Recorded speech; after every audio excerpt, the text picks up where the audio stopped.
So in the last chapter, I talked about your OLTP and your OLAP systems. So over here, just giving some points. So when it comes to transactional workloads, you would mostly make use of a relational database. So this database could be a Microsoft SQL Server database. In Azure, it's known as Azure SQL.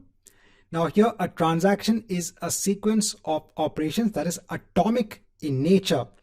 So that means that when an operation is performed, it is performed in a sequence and must complete successfully. If any operation fails, then the actions must be rolled back. So for example, when you're going ahead and buying a course from Udemy with a credit card, the entire flow of purchasing of the course must be atomic in nature.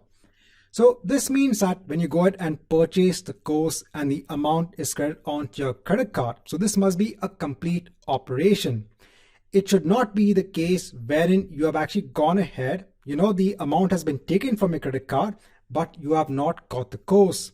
So either the entire transaction must complete successfully or it should be rolled back completely if there is a failure at any point in time. So this is where a database transaction, when it comes to transactional workloads, adheres to the ACID rule. So when it comes to the first ACID rule, so over here, the transactions need to be atomic in nature. So they need to be treated as a single unit.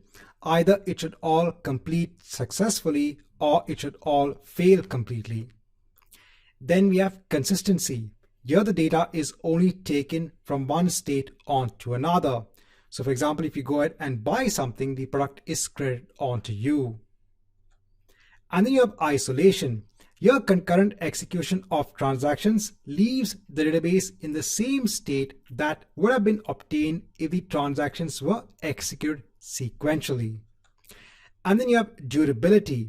Here it has to be a guarantee that once a transaction is committed, it stays committed even if there is a system failure. And then we have the analytical workloads. So these are read-only systems that store vast volumes of historical data. These systems are used for data analysis and decision making. And you normally would take the data from your transactional system, transform the data into a particular state, and then store the data in an analytical system. Right, just to give you an overview on some of the aspects when it comes to your transaction and your analytical workloads.